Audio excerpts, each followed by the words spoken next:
Eric's just going to get a drink. I don't know what, so don't ask me. But hello, thanks for hopping on. I don't know if anyone's actually listening at this point because it doesn't tell me who's here. Just that, oh, it's just me talking to myself. Marvellous. I might just wait. Sit in silence. Oh, that'll be why. It takes a while. It's like a few minutes between launching. Hey! You're right there, Brad. I hope you're feeling alright, dude. I won't go in the note. But you're right there, man. I don't know how long it was before you commented. You've got to, like, click on... No, it just says it's just... Oh, that's weird. Anyway, hello. Eric's just gone to get a drink. I'm going to grab a cup of coffee because I am tired. And do you want anything? Get you something? Yeah? Good. Do you fancy anything from the bar? There's no bar. I wish there was. A Bovril. Do they still do Bovril? Do you remember Bovril flavour crisps? That's the only time I had Bovril. What is it made of? Is it made of meat? Is it a meat drink? That seems... Is it meat? I've got to look it up. Is it like made of...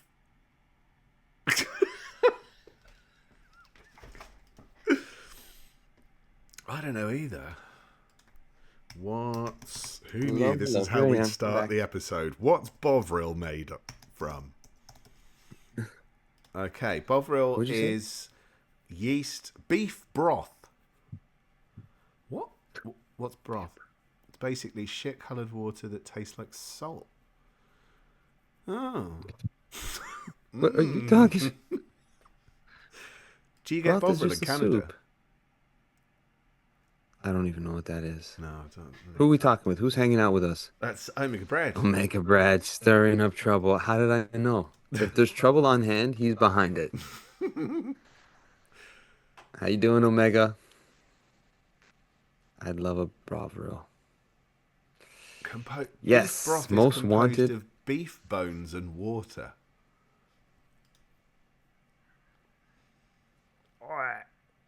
Reminds me when Spider-Man got like covered in soup, offal in that fight with Venom.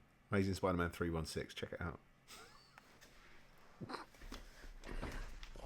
Nerd.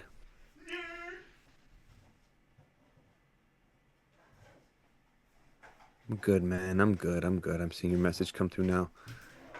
Yeah, man. I'm reading a couple different omnis and collections right now. I'm going back and forth with my JMD, Spectacular Spider-Man. I'm enjoying that.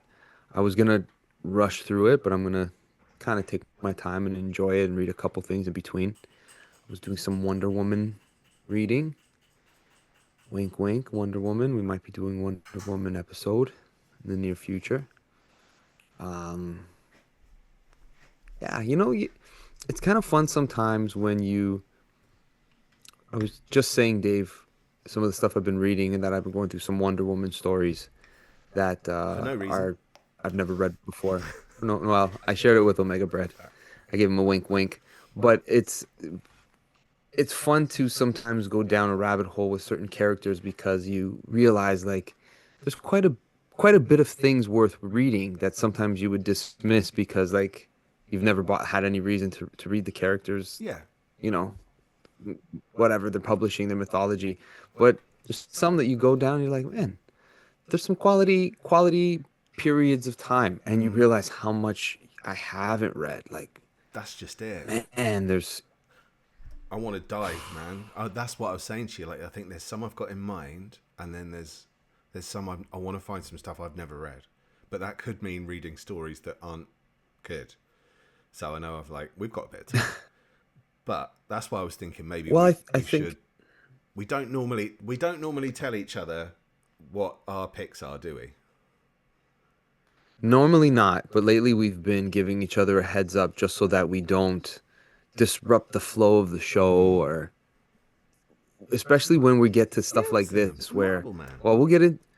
Hey, Yansim, how's it going, Marvel Man? Thank you. Welcome to the show. Welcome. Just about to get started. Waiting for Mr. Sorry, BC Scrubs to drop the I boom. totally No, interrupted that's you. okay. That's okay. No. We're welcoming our friends.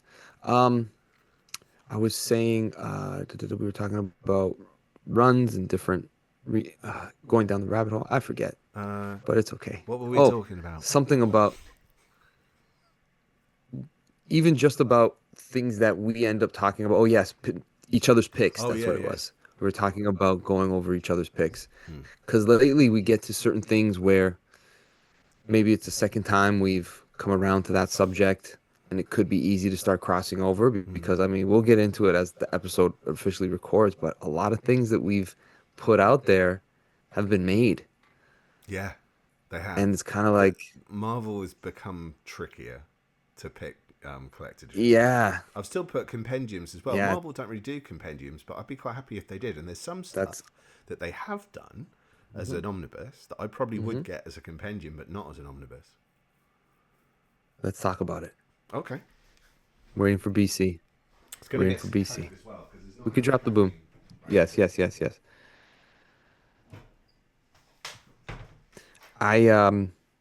I second your comment on Sal Buscema. I feel John Buscema is, you know, in a league of his own. I think of him in the same category as Neil Adams. Maybe I'm wrong. But Sal Buscema, some of the things he does with Spider-Man, for me, make me kind of feel the same. I get lost in his story the same way I do with John Romita Jr., where it isn't all about how stylized everything is. It's more you get to know the characters. There's a consistency. I don't know how to describe it, but yeah.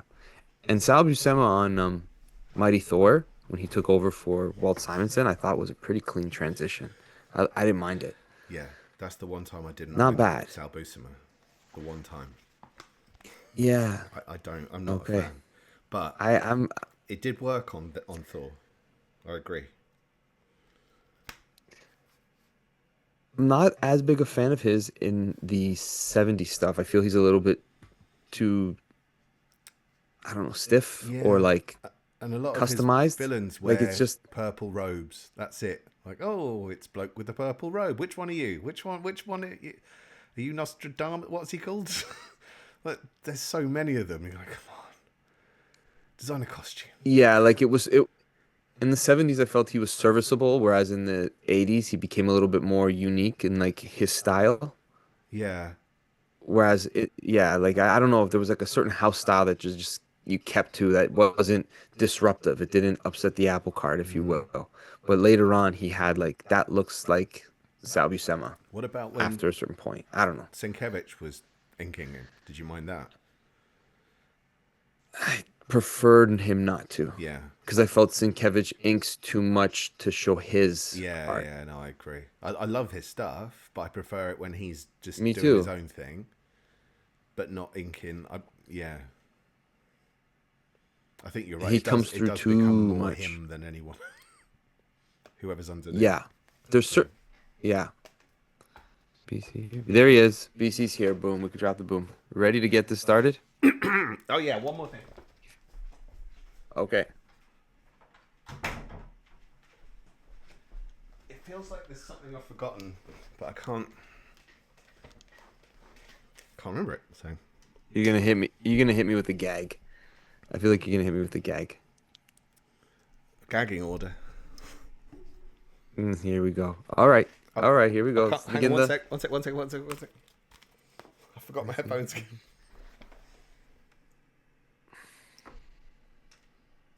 It's gonna get me with Oh something. shit! I just I'm nearly not fell gonna know over. what to say. Oh. Easy. We need you. All right. Oh, sorry, we haven't done the sound check. What you think I'm gonna do? I think you're gonna get me with some type of a gag, and I'm not gonna know what to say. Okay. So I'm not gonna sip any water. Yeah. Hang on a minute. Hide. Can you talk once more for me there, dude? Check, check. Check, check. 1 2 1 2. Check 1 2. 1 2 1 2. We're coming Keep it through. on. Listen to the shit because we keep it till dawn. Listen to the ass track got it going on. Listen to the ladies come on and let me spawn. That was the Beastie Boys. I'm not making Nice. that. And plus, I'm no good at the okay. hip hops. The hip hops. I'm far too All right, English here we for go. the hip hops. You could do it. I know you could. You got the charisma. Brad, sorry. Thank you. You're too kind. Yeah, I did get the marker off, man. That took. I think I've lost several layers of skin. Did you see? All right. Shall we? No, I did not see. Oh, I missed it. I completely missed it. It's on my Facebook. All right. Oh, okay. I'll go on Facebook. I always get angry on Facebook. Yeah. Okay. Here we go. 4, 3, 2, 1, and.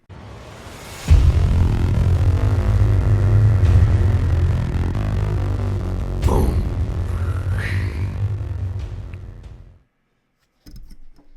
Welcome back, everybody, to the Omniverse Comics Guide podcast, where you are going to go down a rabbit hole with Alice in Wonderland as we talk about our favorite Marvel or most wanted Marvel omnibuses and compendiums that have not been released just yet.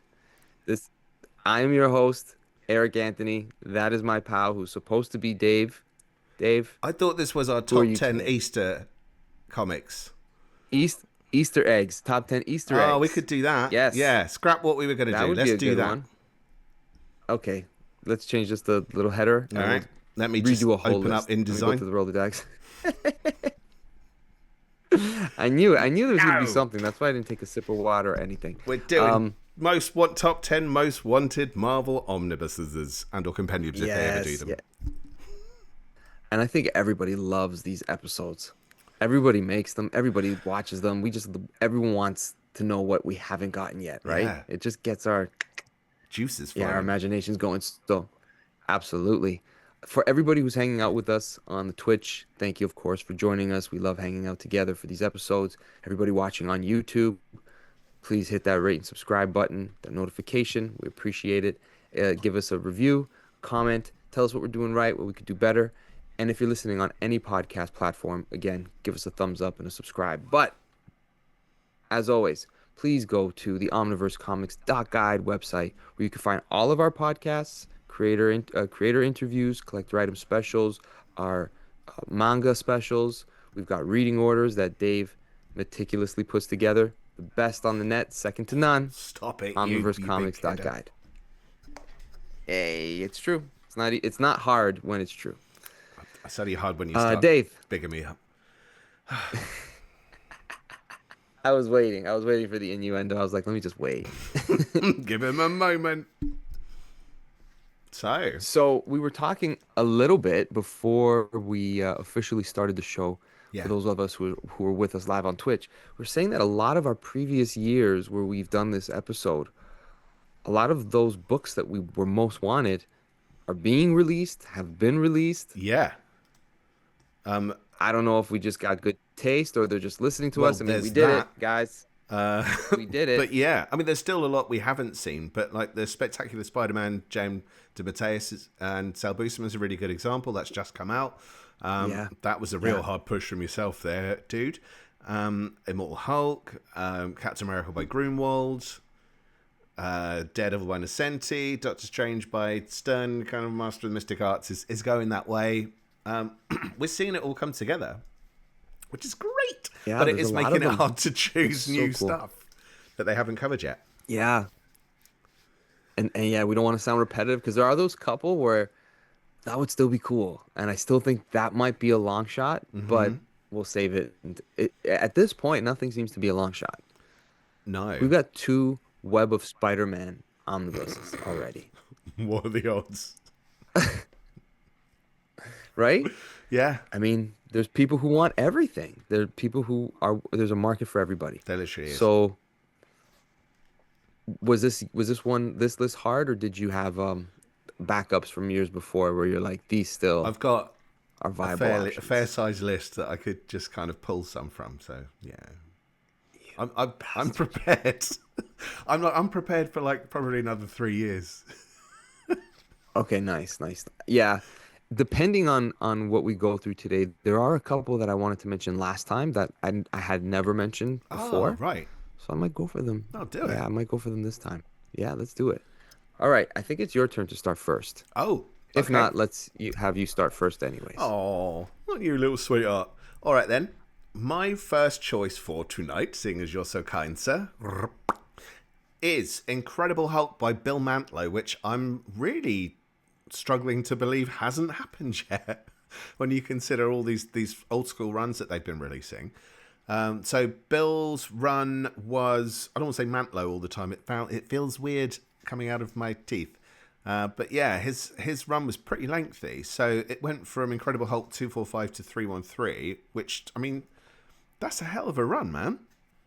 But I mean, I'll list the stuff I wanted to include in it, which was Incredible Hulk 245 to 313, Incredible Hulk Annual 10 to 13, Alpha Flight 29, Defenders number 30, which I think is the first time he wrote the Hulk, which then leads into Marvel Treasury Edition number 12, Marvel Team Up 53 to 54, and Quest Probe number 1. Hey, you can't leave that out. We all want to read the Quest Probe miniseries. And I mean, They were done on purpose. who doesn't like a Quest Probe from time to time? From time to time, you need one, right? Yeah. Every now and again. A Yeah. good quest probe goes a long way. Exactly, as long as you've prepared yourself. Yeah. They name stuff like that on purpose. They had to. I There's no swear way. they do. Giant size man thing. Get a grip. Well, exactly. On both counts. All right. So, On Mantlo's both counts. We intend that fun. yes. Mantlo's run to try and get back on track, but why bother? Was he's got his very own Green Goliath. It basically started with just your standard kind of Hulk stories, but over time it took a bit of a new direction, and he was playing with the idea of having Banner in control of the Hulk. So that's a fair chunk of that, and that's what took us up to Secret Wars. So in Secret Wars 1984, the Hulk was smarter because it was Banner mostly in control, although at that point he's actually starting to lose control again. So he's kind of swaying each way for that whole 12-issue mini. And then by the time he comes back, it's going very much the opposite direction again. One issue would probably be missing, which I didn't note down, but I think is 294, 296. I should know that off the top of my head, which is the issue with Rom in it, because Marvel no longer have the rights to, or do they? They might still have the rights to print ROM. So if this is a good time to run these while they've got the rights, because otherwise that's always going to have an issue missing. But otherwise, yeah, he got to the end of his run and he was kind of getting tired of it. And John Byrne was doing Alpha Flight, but he didn't really have a sense of direction for it. So they basically swapped titles. So there is that crossover at the end. But otherwise, it's a pretty straight run. You know, doesn't deviate much, doesn't cross over much. It may not be the most groundbreaking. How many omnibuses? How many omnibuses would it take to collect it? Okay. Yeah. That's reasonable. Yeah. Because, I mean, it's 54, 55, 60. Yeah, 2 comfortably. And I think just for the fact that there are so many diehard fans of the Hulk, like, again, there's a market for people who would be fans of that stuff because that was their era. They were the right age when those stories. What decade was it? Was it the mid 80s? Like 1980 to about 86.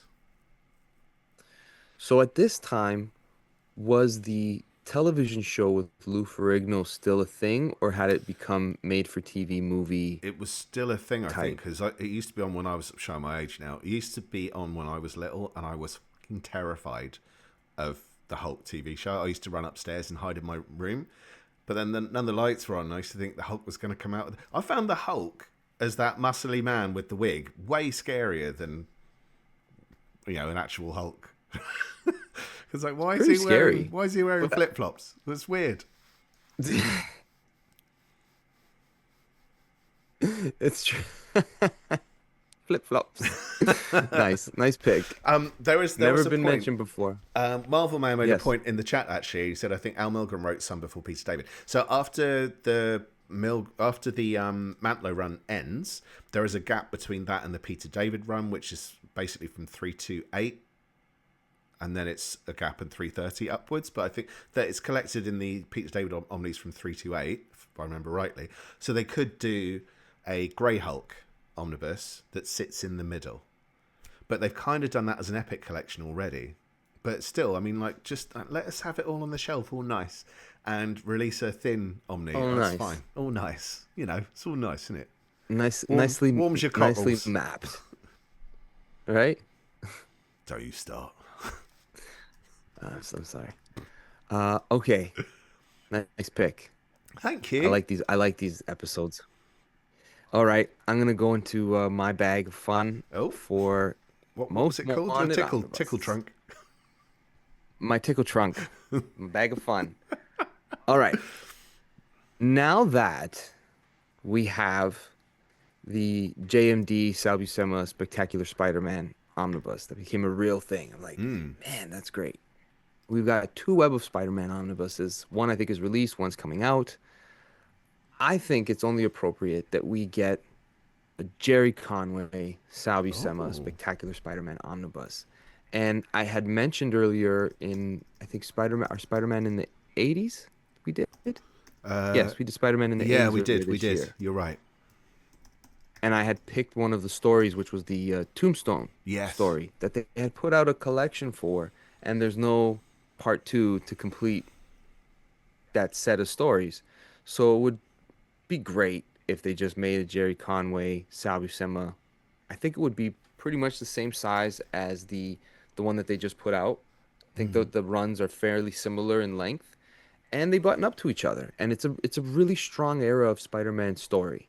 Like there's cool stuff that happens with characters that aren't used necessarily in the big Amazing Spider-Man blockbuster title of the time, which I always say that book is very design art driven, whereas Oh, yeah.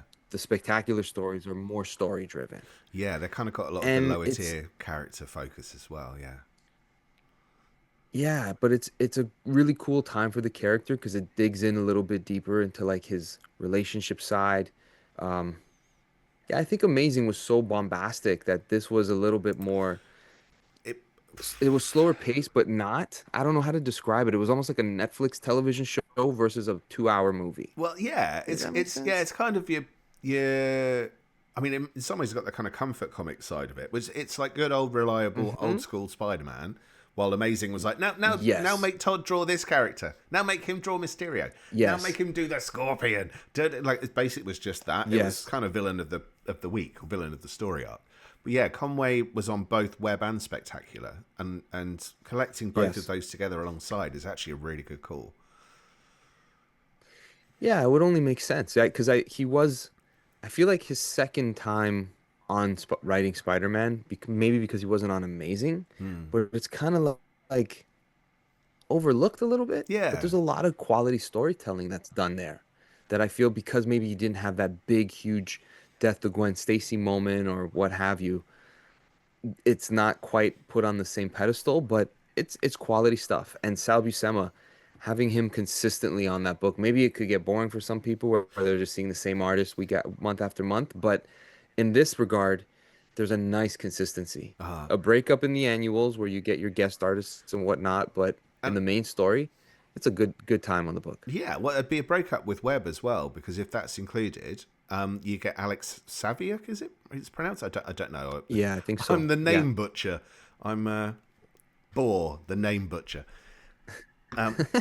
Yeah, it's because the thing is, there's like a gang war storyline going on that appears in both titles. There's a chameleon storyline that affects both titles. So as those two titles are going along, it's like you if you get the Amazing Spider-Man omnibus with the McFarlane and Michelini stuff, you might see the occasional character pop up and go, "What's happening with what now?" And it's because it's all happening over there. Yeah. So it would make for a more Yeah. complete reading experience. And someone really should do a reading order of that era because it's fun times. Do you know where we could get one? Like, is there one out there right now? Well, there's definitely one of 1984 to 1985. I think that's what I did. So if you go to Yeah. omniversecomics.guide, can't remember, then you will find one there. But it should be followed up very Right. soon with the next chunk for sure.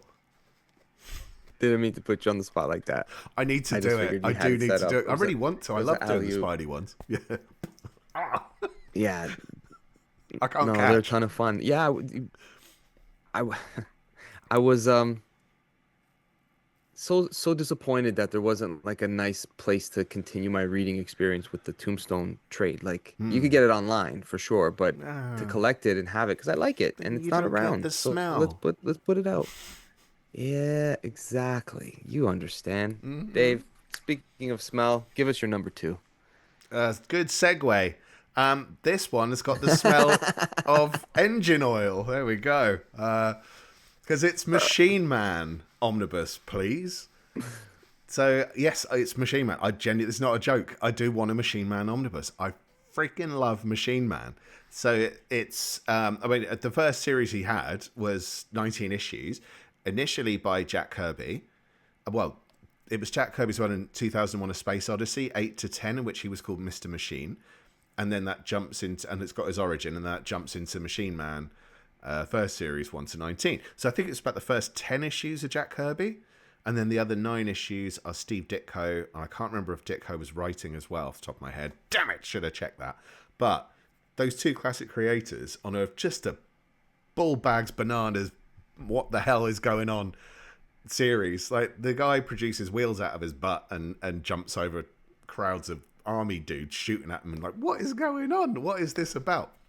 So if you don't know who Machine Man is, he's X-51. He was the 51st version of this machine that's supposed to be a military, like killing machine, that walks like a man, and it's got its various little weapons and things that come out of him. But he gained sentience and escaped thanks to the Tycho monoliths, which is why we probably won't get the 2001 Space Odyssey issues reprinted ever, which is a real shame. It'd be good if Marvel could work something out. But he, I think it was by them anyway. That was the whole point. Anyway, he escapes, and the military are after him because that's like it harks back to your classic Hulk setup in many ways. But then he eventually gets an office job because why not? And he disguises himself as a human called Aaron Stack, and he learns how to be human. But it's just insanity. The whole thing is just crazy because it's 70s Kirby. Like, why wouldn't it be insane?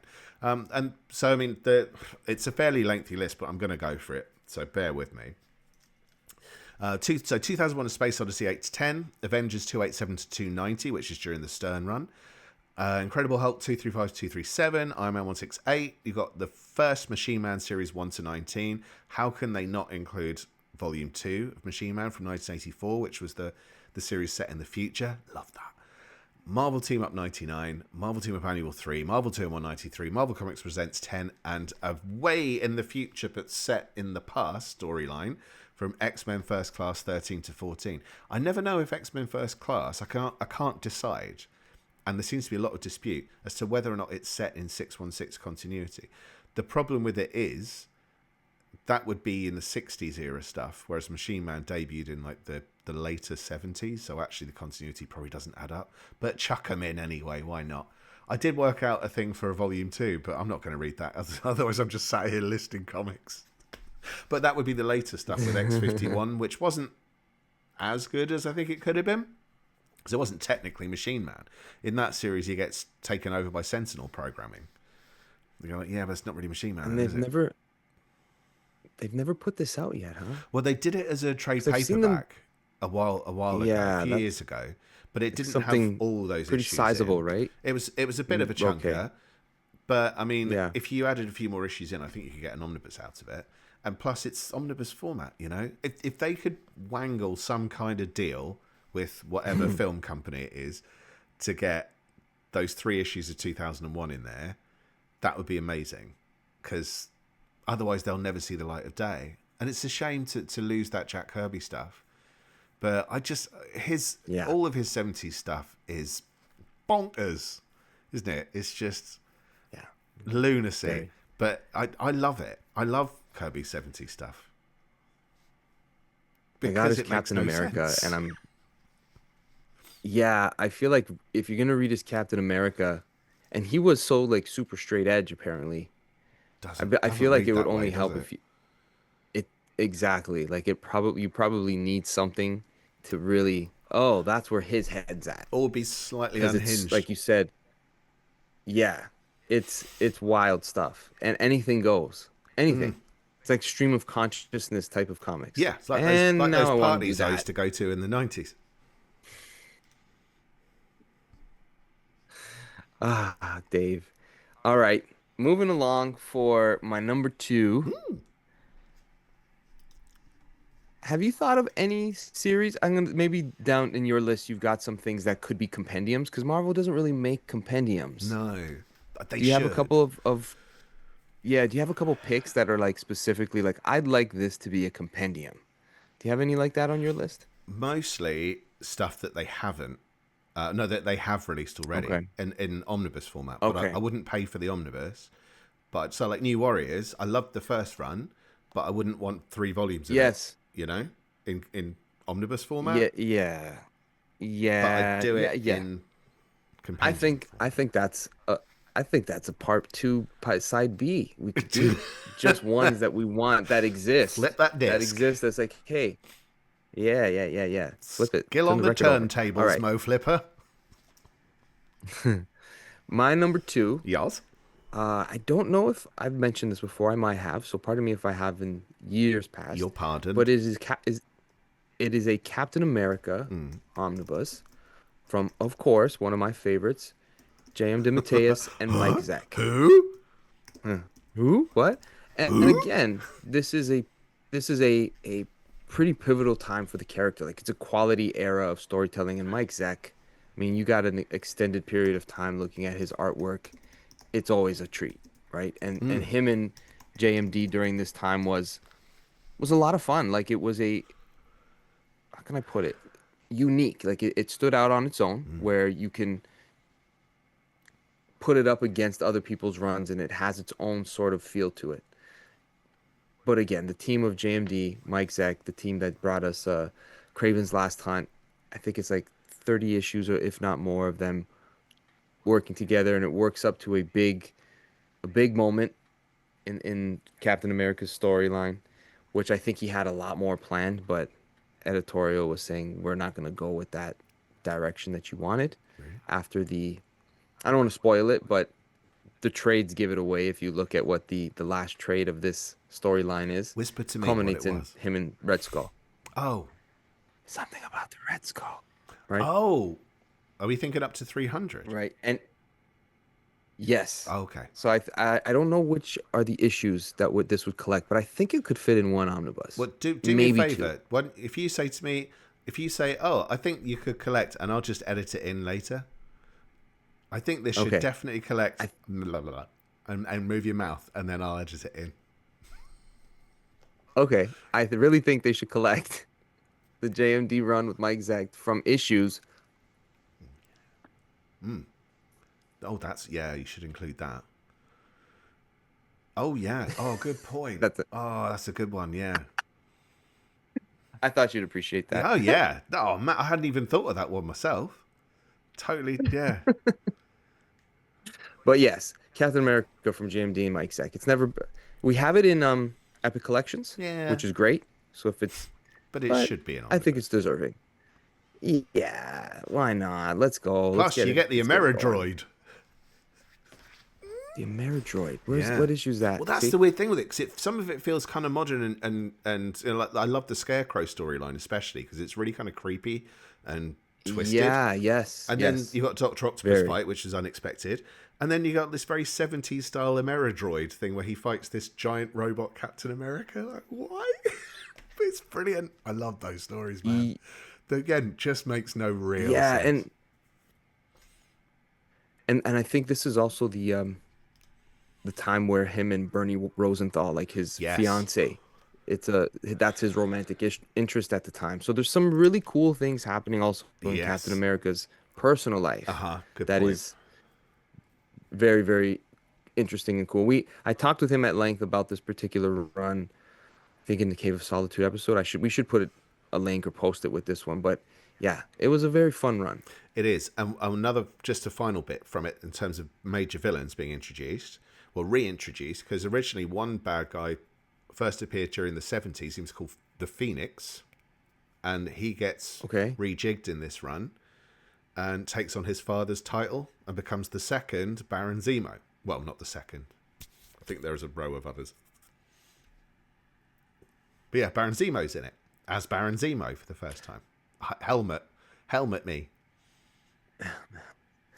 And I think this is where Vermin first comes from, right? What becomes like you the could Spider-Man include the Marvel villain. Team Up issue that ties into that. So James Oh, and okay. Mateus wrote a Marvel Team Up story with Spider-Man and Cap, I think, and then that technically leads into the story with Baron Zemo and Vermin and Primus. Gotcha. And that's why you're the expert.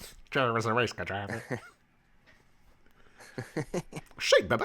Right. So that's my number 2. Captain America. Nice. I like that, man. I desperately want that, and that's why I didn't get the epics, because surely they've got to collect that at some point. They've got to. Yeah, they've got to. Yeah. It's good stuff, man. It is good stuff. All right. I'm gonna do a number 3, and it's not going to be a ridiculous list like some of the others. I'm looking at you, all 4 choices. Yeah, this one is much more briefer, and it's called, I would call it, controversially, Fantastic Four by Carlos Pacheco. I'm not good at name pronunciation, and my apologies, Carlos. Pacheco's correct. A huge fan of Carlos' art. I loved his stuff. Absolutely loved his stuff. I was pretty devastated about the news when he was no longer with us. But yeah, a huge fan of his art. And this run, even though story-wise, it may not be the best FF stories you'll read, they're some of the best looking you'll ever see. So it's Fantastic Four 1998 series 35 to 54. And Fantastic Four Annual 2001. And that annual reintroduces a major character who was killed off a couple of years earlier. And I don't normally like resurrections, but it makes sense to bring this dude back. But also they could include the Inhumans 2000 series, because there was a 1998 Inhuman series by Paul Jenkins and Jay Lee. And this wasn't a sequel, but it was written by Carlos Pacheco, and the art was by Jose Ladron. And I loved it. And it was beautiful to look at. It was I'd love to get that in print again, because I had the 4-issue mini years ago, and I no longer have it. But yeah, that sums up my number 3 for the most part. I mean, you will see all the classic kind of stuff. Diablo's in it. There's not a huge amount of Doom, but you do see Doom towards the end, and it does introduce a key member of the Future Foundation, shall we say. Okay. Mm-hmm. So who did he write and draw it? He co-wrote and drew it with, I think it was Jesus Marino. No, that was the inker. Do you know what? I'm going to quickly double check, because my memory of the writer is lost to the streams of time. Chris Claremont and Salvador LaRocca did Heroes Reborn, right? Yes, Heroes Return. That precedes this. So the Claremont run, I highly recommend avoiding. Okay. It's awful. No, good to know. It's really bad. He just basically makes the Fantastic Four the X-Men. Yeah, it's Raphael Marine. Jeff Loeb as well contributes to the writing. Jesus Marino was the inker. Colors by Liquid. Right. Yes. This is a great time, and there are some new characters introduced. Annihilus is in it. There's some great stuff in here, and there's some really odd and interesting ideas, and it just felt like modern classic Fantastic Four. And then that leads roughly in towards the JMS. No, the Mark Waid era, I think. Yeah, I think Mark Waid's run. There's like a few issues in between that Mark Waid jumps on. So yeah, I love that. It's nice stuff, but massively underrated. Oh, there was a question from the cheap seats, and that was, should Darkhawk have a compendium or omnibus? Compendium. I think it would sell better as a compendium. Yeah, more people would give it a chance. Yeah. I think. Right? Yeah. Price point. Exactly. All right. Very nice, Dave. We getting into a commercial break? Woo!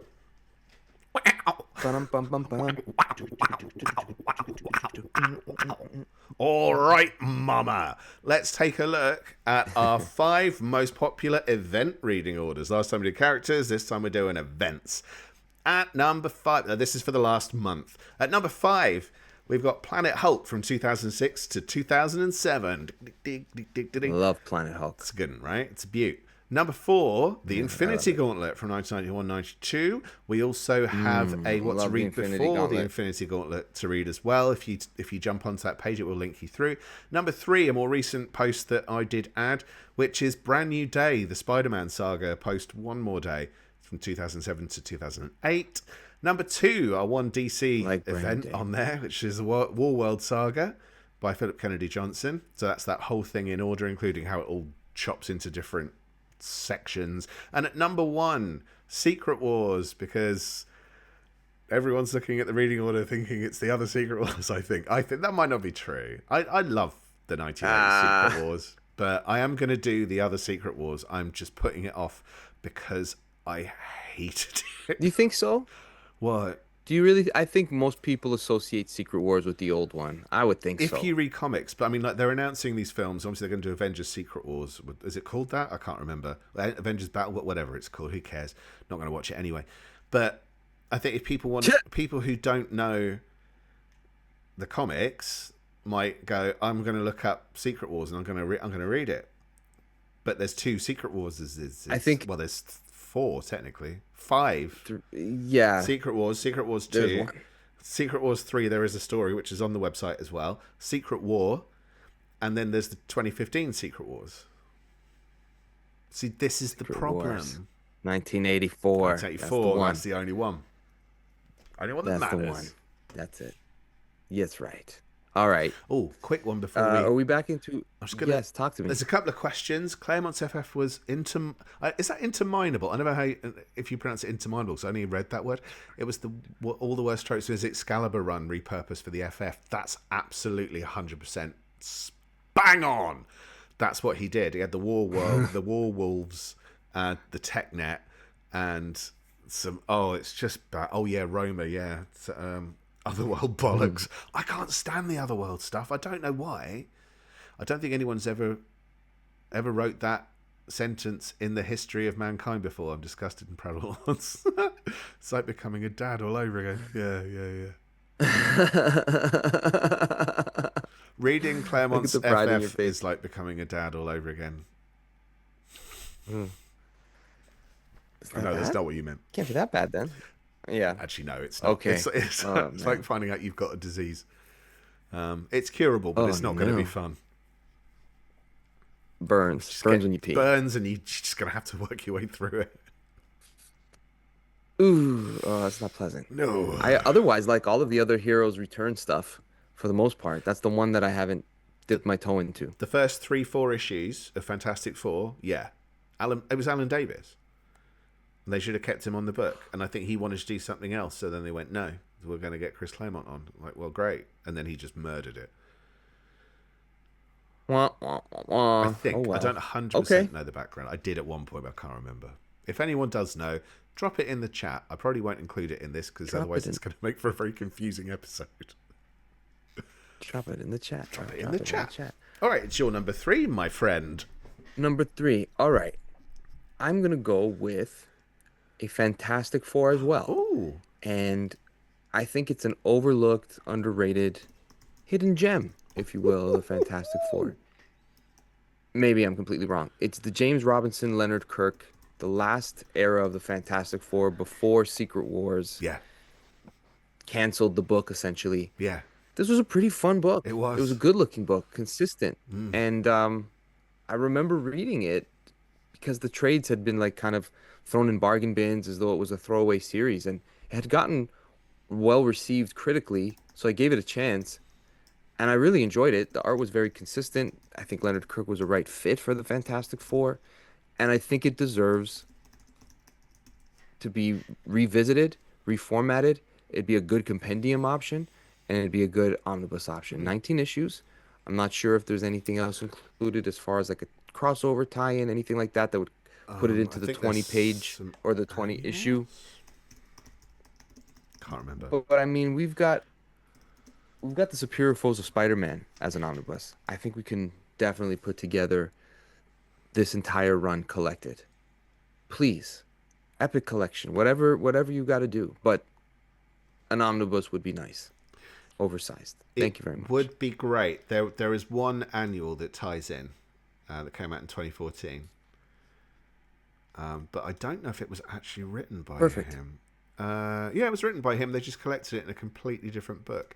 So I mean, that in itself is a good reason to excuse me. That in itself is a good reason to collect it all in one place, really, isn't it? Oh no, Back in Blue was what? Yeah, no, ignore that. I'm wrong. But yeah, it's a great, Okay. really, really nice run. And do you know what? I haven't thought about it in ages. And when you said that, I'm like, oh my god, yeah, that was really good.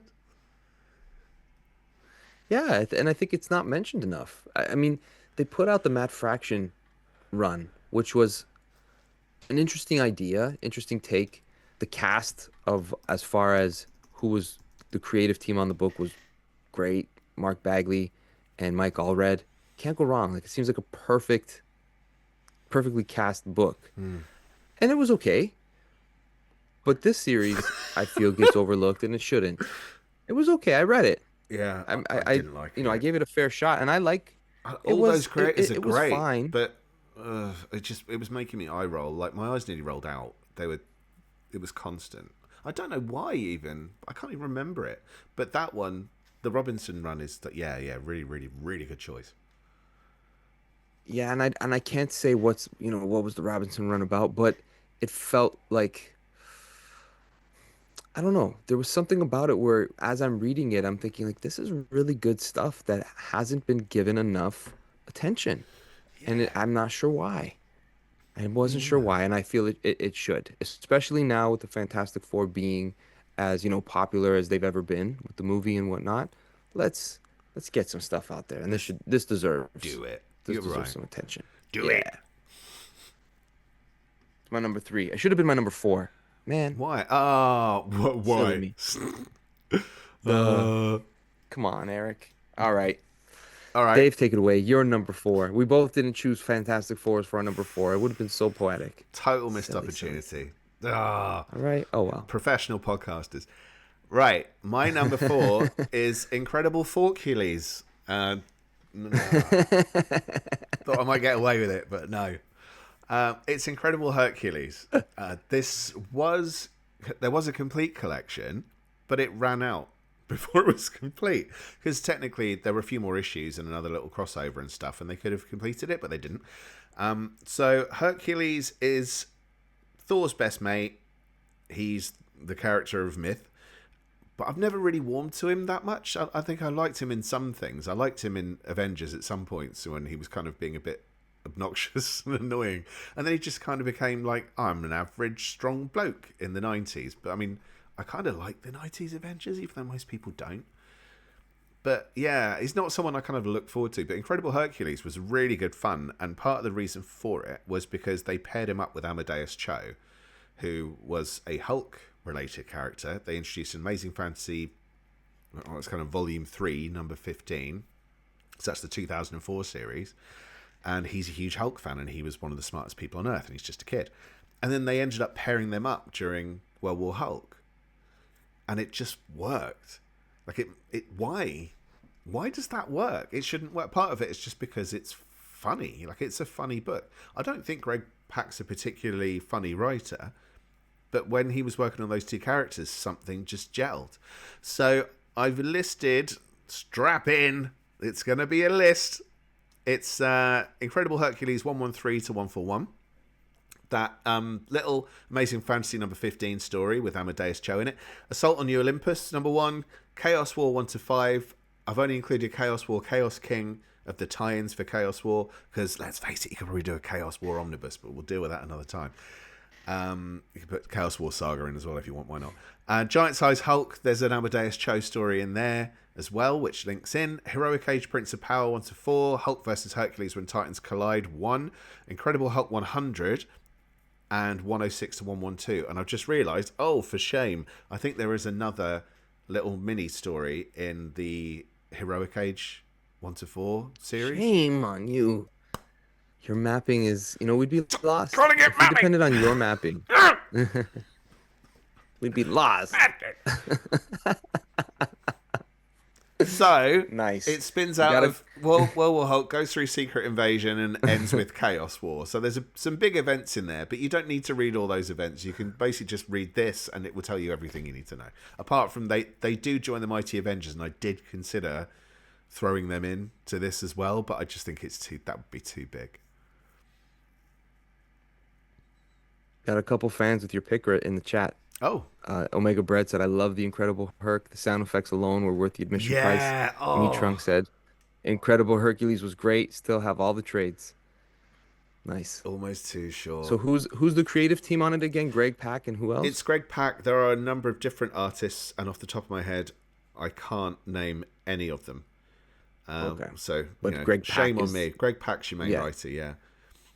There was another Gotcha. series as Gotcha. well, which was like Fall of a Titan or something, which was a 2-issue series after Assault on New Olympus. So I left that out. I'll say that after, and it also includes,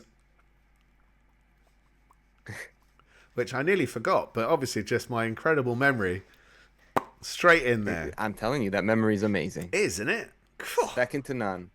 Like those reading orders with all their mapping. Uh, all that mapping. I'm gonna Okay. vomit in a minute. I'm gonna pick a Hulk as well. Ooh, This is look gonna at upset you, all you. grown up. I don't mean to upset you, Dave, but I didn't dislike The Incredible Hulk by Mark Waid into the Jerry Duggan era. I had those two complete collection trades. I read them kind of together around the same time. I Oh, just kind of went through it. indestructible. Indestructible Hulk.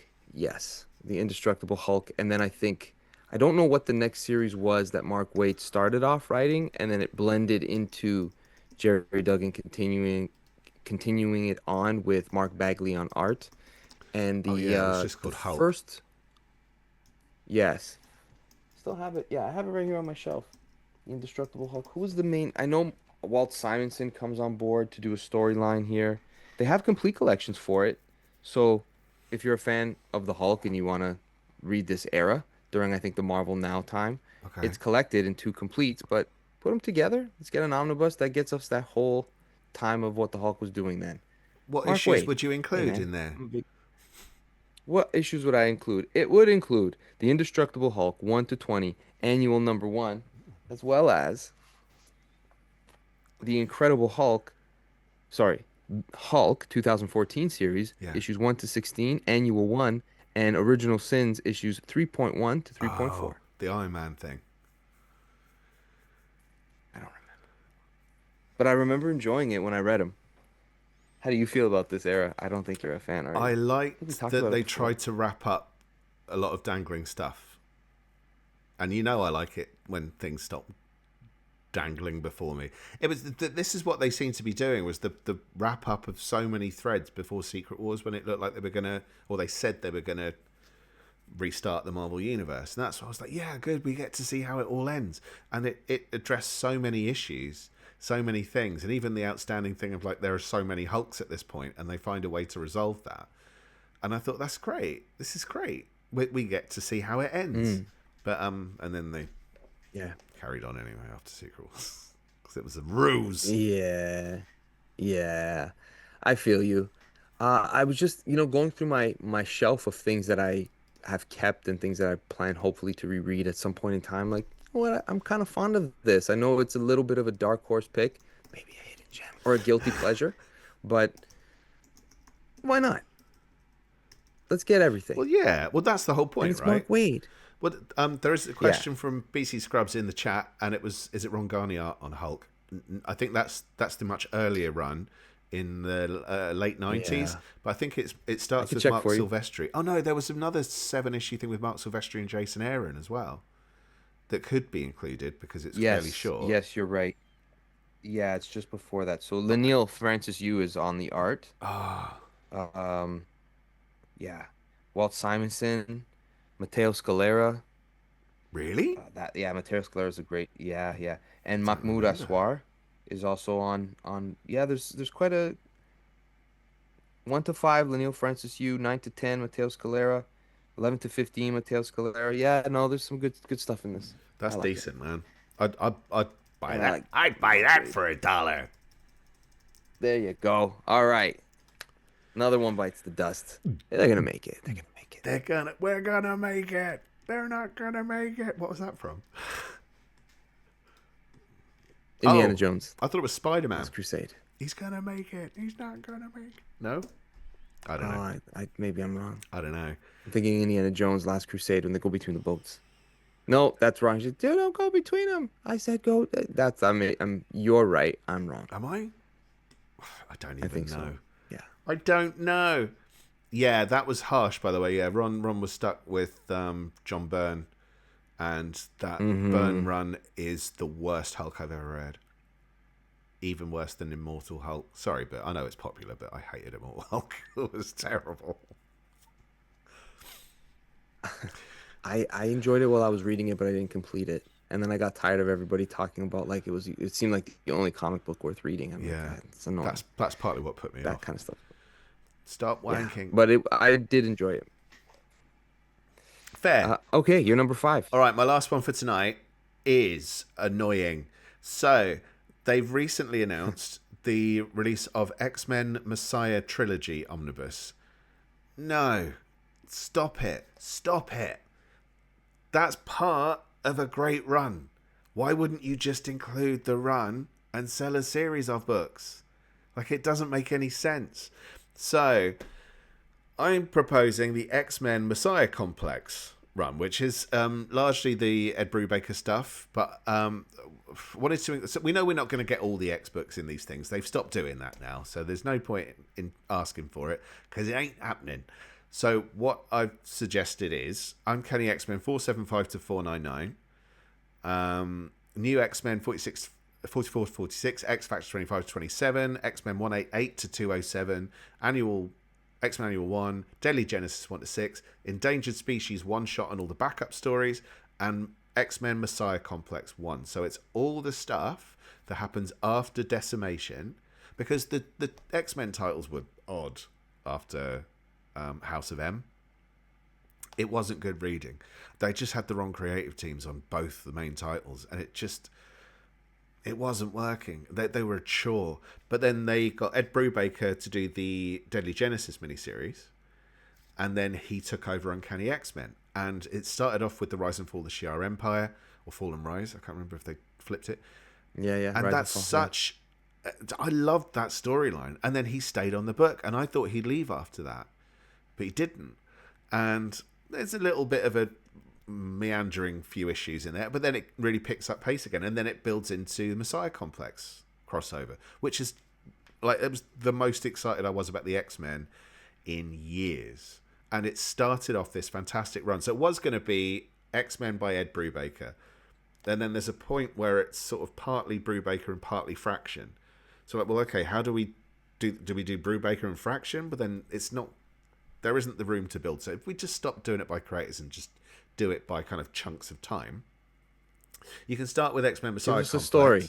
those issues. So Yeah. apart from the Rise and Fall of the Shi'ar Empire stuff and the introduction of Vulcan, in X-Men, I mean, it was a bit of a weird time, but I kind of liked it in its own way. But it was Rogue's team of X-Men, and they were up against the Children of the Vault and new characters. And then they started building towards Messiah Complex, and you had Blinded by the Light story arc from X-Men as well. So that had the X-Men against the Marauders. So they've been fighting all these new characters for a while, and then they pitted them against the Marauders. And Mr. Sinister is after something. So it's a period of time when the population of mutants were decimated, though technically it's the opposite of decimation, because it wasn't reduced by 10%. It was down to about 10% in theory. So the X-Men, the mutants, were kind of thinking they were going to become extinct. And Mr. Sinister has a plan, but are his plans good or are they not good? And so Blinded by the Light is a story in X-Men. It was 200 to 203, 204, I think. And that had that little scrap going on. And then that led into Messiah Complex. And Messiah Complex is the first mutant birth since the events of House of M, since M Day, where there hasn't been a mutant birth since. And that's this it's an incredible cross. I loved it. There's some great art teams on there. Some of it's by Peter David, so that's a win. Although he always gets the raw deal of like, okay, there's a major.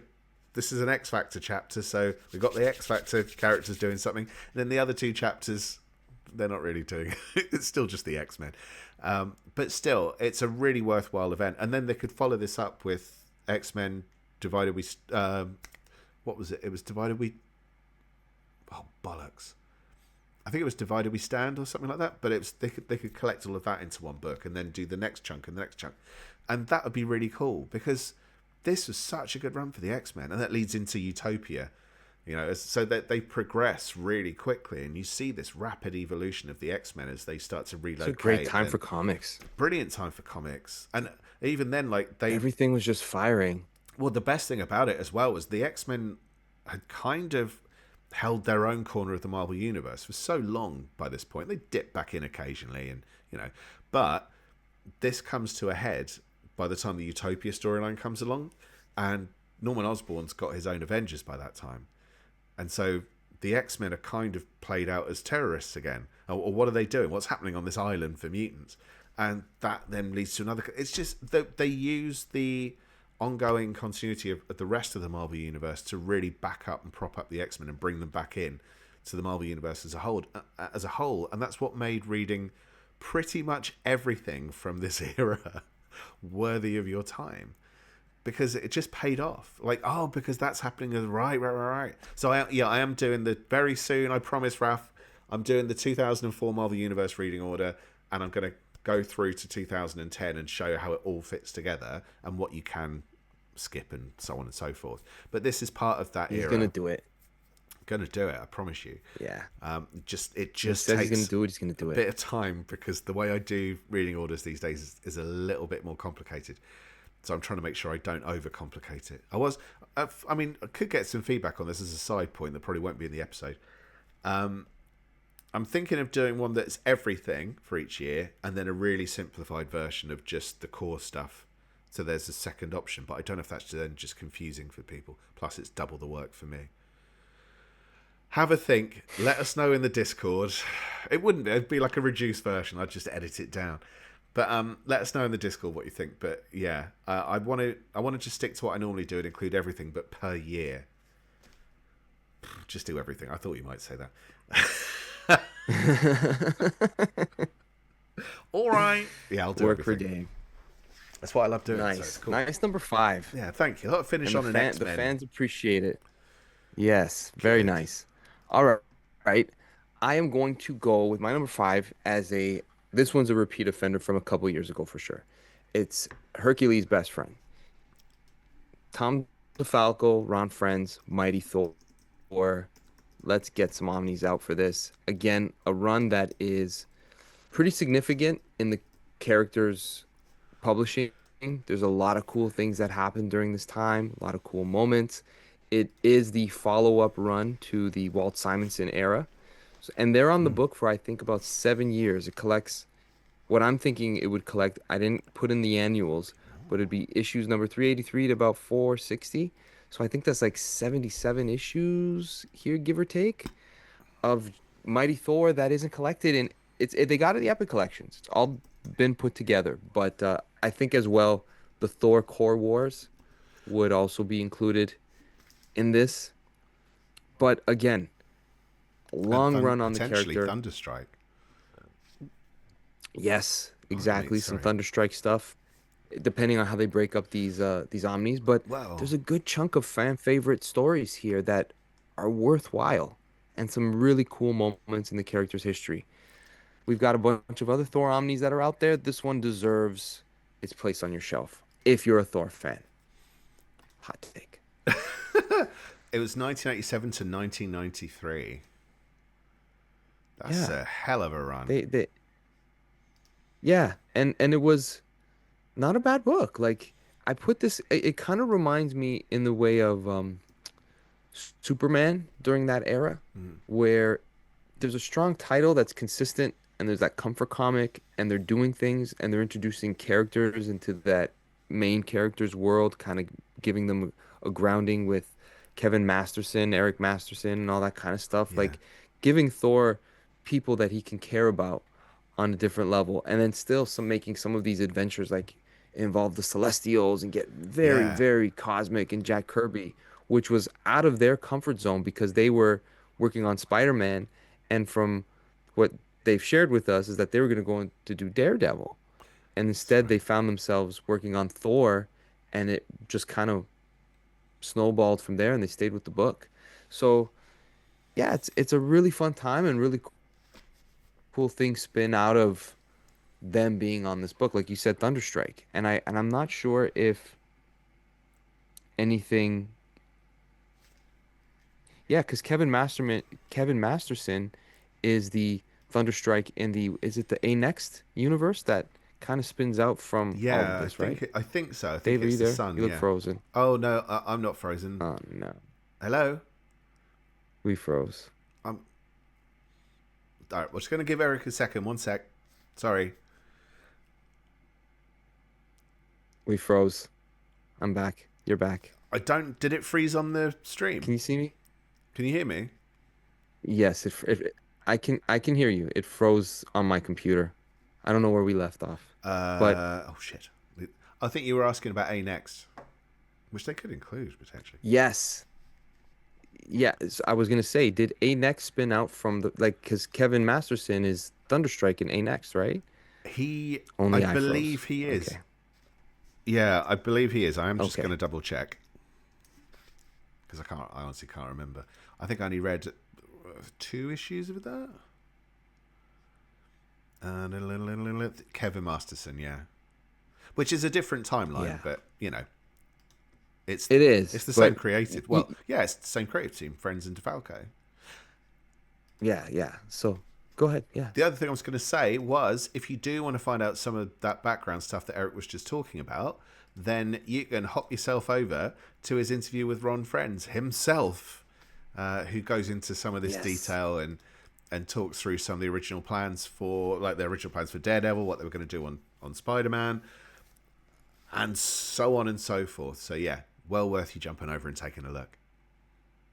We should get him back on. He's such a great guest. I could just say, "Hi, Ron. How are you?" And he'll, well, let me tell you about that time that I was on Thor for 7 years, and you'll get it all. We should do it. Oh, All right. sorry, dude, your picture has gone really. You're like an 80s computer game. It's ridiculous. I don't know why my wife. I think everybody in my neighborhood just got home and turned on their Wi-Fi all at the same time. Just to check, what are people seeing on the stream? Just because I can't be sure if it's just what I'm seeing. Yeah, I can see my face frozen, and I look ridiculous. We need to figure that out, but we'll talk about that afterwards. I think it's just a matter of the neighborhood. Everybody's on the internet now. Yeah, They're all home from work. yeah. It's Damn a it. shared Wi-Fi with the community. Of course it is. Anyways, Eric is old TV level quality. Quality. Hey, nice. I feel right out of the 80s. Woo! Like those Friends and DeFalco comics that I'm talking about. I look like newsprint. Oh god, it's so Anywho, weird. it's ridiculous. I'm debating whether Let's to wrap wait it a up then. second. So We'll wrap it up. Yeah, it's fine. yeah, let's just wrap it up so no one has to go through seeing my face like this. Dave, Yeah. always a pleasure to see you. Everybody that's on the Likewise. Twitch, we love you guys, and everybody on YouTube who's following us and subscribing and sending us comments and whatnot. We really appreciate the support. Visit us at omniversecomics.guide. Dot guide. That's the place. You got everything there. .guide. Omniversecomics.guide. Dave. See you later. I'm melting. See you later. Thanks again, dudes. We'll see you later on. Jim Starling. I forgot.